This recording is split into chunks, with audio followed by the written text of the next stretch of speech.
On August 15th, the IBC Mall in Shenzhen Luhu district was closed due to a cashier contracting the virus, leading to virus testing of the entire suite of staff just outside the mall. The cashier was positively diagnosed 6 days after returning home, leading to the lockdown of the mall, with close contact individuals quarantined and nucleic acid tests given for all mall employees.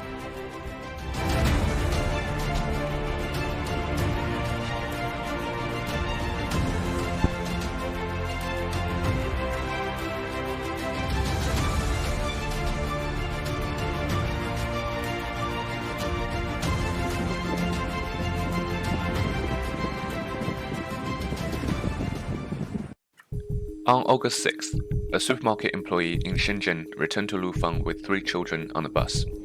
The patient exhibited virus symptoms such as fever and diarrhea on the 8th, and visited the local hospital on the 12th. As of 4 p.m. on August 14th, 3,184 people were tested by local authorities, with only the patient's family testing positive, who were then transferred to a designated hospital for further treatment.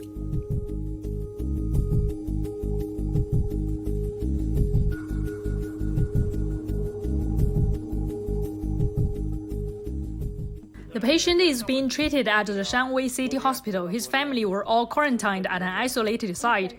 Were the neighbors tested positive for the virus? Yes, all negative so far. Can villagers enter or exit? Not people from the same village. We took every measure we could, taking samples, rotations, emergency response, and disinfection.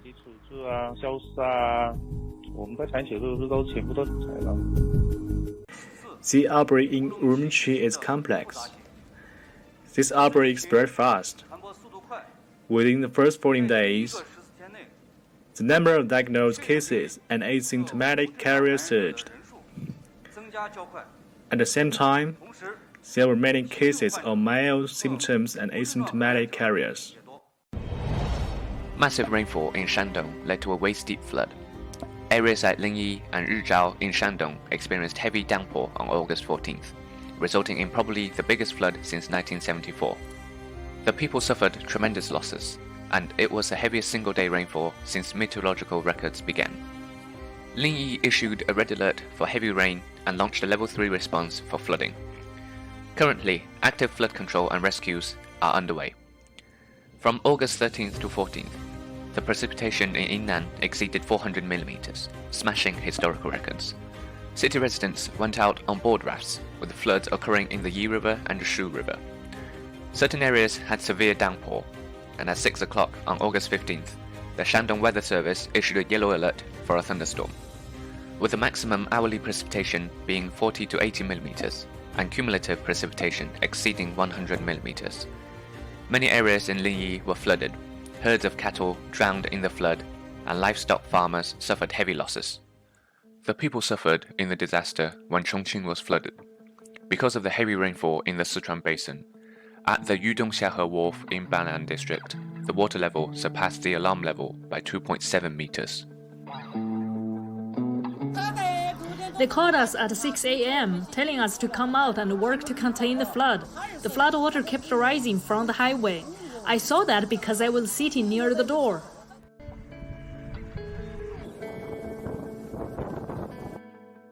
On August 13th, Zhou Xuewen, Vice Minister of the Ministry of Water Resources of the CCP, publicly stated that the year of the flood will be the year of harvest. He used this self-deception to respond to the CCP slogan, "Regenerate the country through difficulties." At the same time, the Liaoning catering industry and local media call for frugality. A restaurant in Shenyang even requires its guests to order their meals by weight.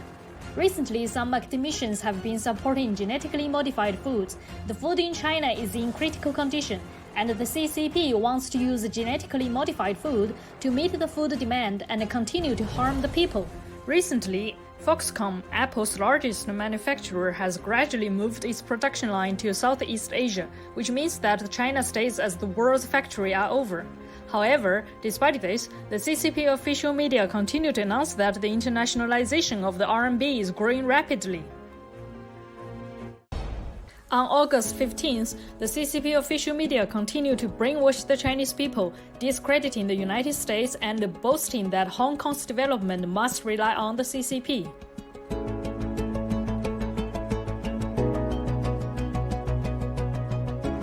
Videos show Xu Zhifeng being assaulted by the lawless police and was forced to the ground. Hong Kong police are lawless. Xu Zhifeng was hit by the police and was pressed hard to the ground. 而家咧就警員咧拉低咗許智峰啦。 The police broke into a sex store early in the morning. After being exposed, they didn't admit any wrongdoing. Instead, they stated that some people were deliberately inciting hatred against the police. They are just like thieves. In any case, they should all contact the store manager to check if they can check the store. They shouldn't search our belongings and not even sit down. Mr. Ye has owned a sex shop on Taipo Road for about 3 months. In the early morning on Friday, he uploaded several CCTV images on Facebook. At around 4 a.m. last Tuesday, while the chef was taking out the garbage, 5 police officers suddenly rushed into the shop. They searched the business registration and employee information and ransacked the lockers and cash register. They stayed for 45 minutes and left when the staff came back. After which, the police stated on their Facebook, the police officers were patrolling when they found that the back door was not closed. They entered to investigate and prevent theft. I don't accept that at all. Every week we have people carrying out the garbage. They are very deliberate in that minute to open the door and rush in when I can't see anything on the CCTV. The location was chosen on purpose. Mr. Ye said that normal practice should be to wait at the door instead of trespassing the shop to search around. They are conducting their own crime by looting. He said the shop is very close to the police play club and have seen suspicious people around before who keeps taking pictures. In addition, there have been continuous door-to-door investigations on food, environmental, and fire protection recently, leading to worries about store operation. Lu Dazhuang criticized the police. If they were worried about theft, they should look around outside instead of searching store files. He would do his best to help the victim follow up on the case.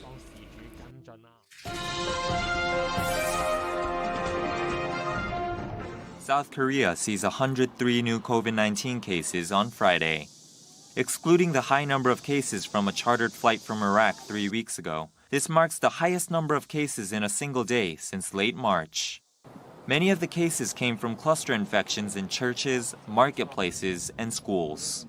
These new cases have forced the country's health authorities to consider raising the social distancing level to level 2.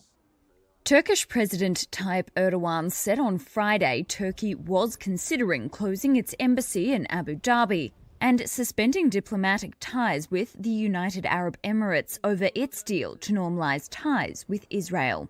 Turkey has diplomatic and trade ties with Israel, but relations have been strained for years.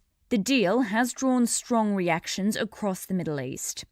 So the only remarks I have for you today on TikTok and WeChat are this. The president, he signed those 2 executive orders exercising his authority under the International Emergency Economic Powers Act to address the threats posed by TikTok and WeChat. The administration is committed to protecting the American people from all cyber threats, and these apps collect significant amounts of private data on users, and such information can be accessed and used by the PRC. And TikTok has a documented history of censoring free speech to conform to CCP propaganda, and we take the data of Americans very seriously.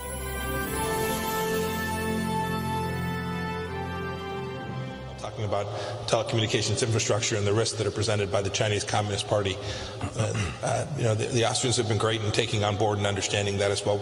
I think the whole world can plainly see now that the Chinese Communist Party is intent on using this telecommunications infrastructure for purposes that no other telecom system in the world does, right? They're using it as deeply tied to their national security apparatus, to their intelligence community, to their military forces, all the data. I know Austrians care deeply about the security of their own citizens' data, private information. Everybody wants to keep their own information to themselves. Permitting untrusted vendors to participate in networks creates enormous risk. And so we've been clear about our expectation that everyone will come to understand this threat in the same way, and we have watched countries all across the world come to a common understanding and begin to move their nations toward a set of trusted vendors from whatever source, whether they're European companies like Ericsson or Nokia. We just want to make sure that these are trusted vendors that are protecting this information from the threats that the Chinese Communist Party poses. Intel reports show that China hopes that Biden is the president come November. Is this merited? Totally.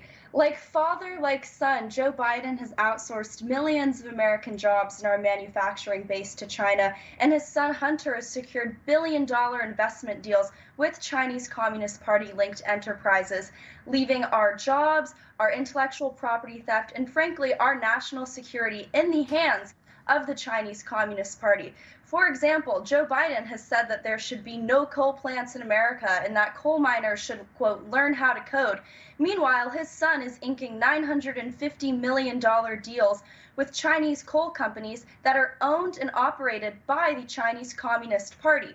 Other examples of these corrupt business deals include China General Nuclear Corps, which not only has our own Department of Defense identified as collaborating with the Chinese military for over 2 decades, but in 2017, an individual was actually charged and later pled guilty to stealing nuclear energy secrets from American companies to aid and abet the rise of China's nuclear power industry. And Hunter Biden's shady investment firm known as BHR Partners similarly invested $10 million as a cornerstone investor in that company's IPO.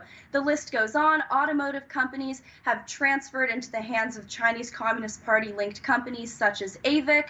And after these companies are acquired, again, with Hunter Biden's investment firm spearheading these deals, you see jobs occurring all over the world, Europe, Latin America, China, but not in America.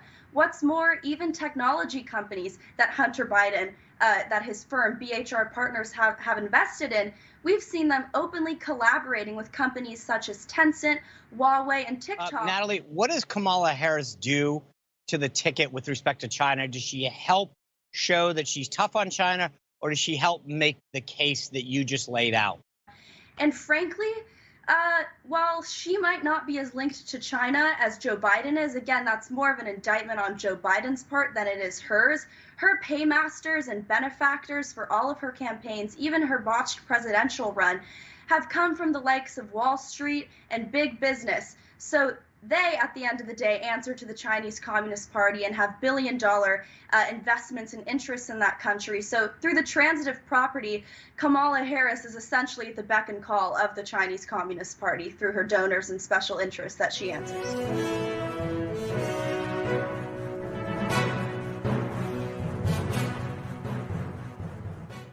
Let's go, this is absolute another disgrace. Let's go to the great reporting on National Pulse. I'm going to start with these Chicago IDs, and then I want to go into Nancy Pelosi's staffer. But let's talk what's happening in Chicago. This story has been sent to me by so many people. Tell us, Natalie, what are you guys breaking on the National Pulse about this? Sure. Well, it's no secret that the Chinese Communist Party is keen on sowing division and chaos in the United States. And lately, there's been a string of illicit exports coming from China of materials like fake IDs, assault weapons parts, gun silencers, and more. And as you say, there's no coincidence in politics, so it's certainly interesting, perhaps calculated, that these imports have been ending up in big cities that have been hotbeds for the ongoing riots and unrest that you guys have been talking about. In just 6 months, over 20,000 fake IDs have been seized by Customs and Border Patrol in Chicago, which, again, with the election coming up, fake IDs can be used at the polls, even be used in human trafficking, like the Customs and Border Patrol report notes. In Detroit, a site that was selling illegal gun silencers was also scrubbed by CBP officials. And even on June 26th, there was a huge bust of nearly 11,000 assault weapons parts. And just 4 days later, in the same city in which these weapons were found, there was Wall Street Journal reporting of illegal firearms appearing in the same city, Louisville, Kentucky, around Black Lives Matter protests. And can we just also quickly, not forget, how did Steve, about the seeds? Yeah. the seeds that have been being mailed all over the U.S. as well? No, it's incredible. But Natalie, can you answer a question for the audience? When you talk about 20,000 IDs, how were they grabbed? How were they produced? How did they know they were fake? How did they actually come about them? Because 20,000 is a number that I think blows people away.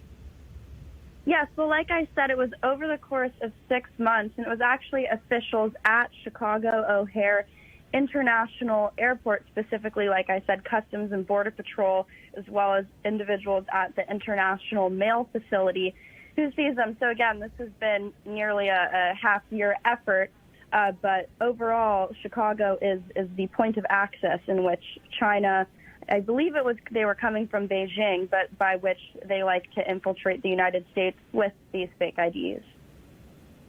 Unbelievable. Raheem, you guys have another story on Nancy Pelosi and her staff, I think also that boggles the imagination. Yeah, Natalie, we've got about 80 seconds here, so just quickly run us through this exclusive. Top Pelosi staffer registered as foreign agent to lobby for Chinese state media outlet. But I thought Nancy Pelosi was China's #1 enemy, so she tells us. Yes, but the fact that there's a revolving door between her office and companies such as TikTok and China Central Television clearly indicate otherwise. Brendan Daly, who served as her communications director and spokesperson for nearly a decade, went on to serve as executive vice president at a lobbying and PR firm known as Ogilvy, and there he actually spearheaded the firm's contract with China Central Television, which the Foreign Agents Registration Act registration associated with this contract notes that this company is, quote, supervised, owned, directed, controlled, financed, and subsidized by the Chinese Communist Party. And Daly was actually tasked with launching this outlet's American operation. So he was their point person to bridge the divide between Chinese state propaganda and American televisions, and actually wanted to help CCTV convince the American public that they were a, quote, compelling, comprehensive, and balanced news programming. Yeah. He also Natalie, we've got to go to a break, but we're very grateful for that breaking news. It's up on the National Pulse, the lead story at the moment, and he wasn't some tangential part of this group. He's the one in the emails that we've published. Go check it out. More War Room in just a second.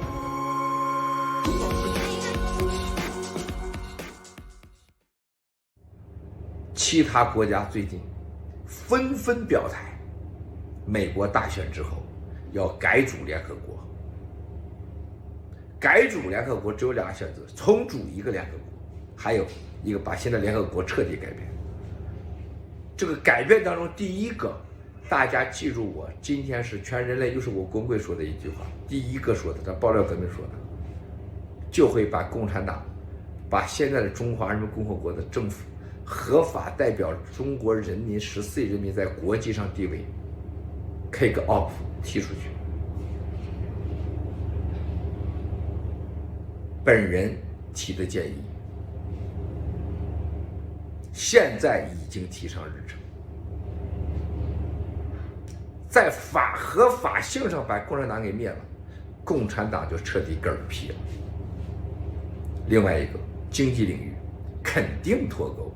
这次欧洲之行庞皮奥国务卿乃至过去这2、3天来，我今天可以说，昨天都不能说，研究的就是怎么和中共脱钩，如何减少影响脱钩，如何一致性脱钩。战友们，100年来有人敢谈这话题吗？没人敢谈，现在正在进行时。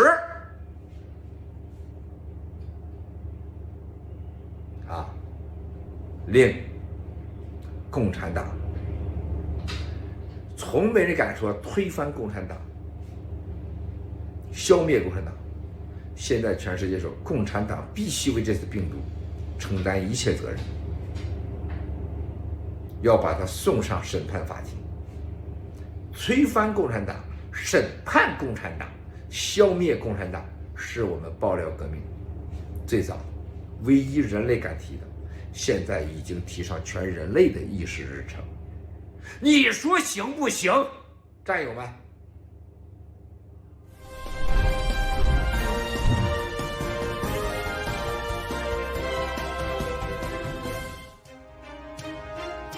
法国连续3天报告每日新增感染超过2500例，并宣布首都巴黎和港口城市马赛为病毒高危区。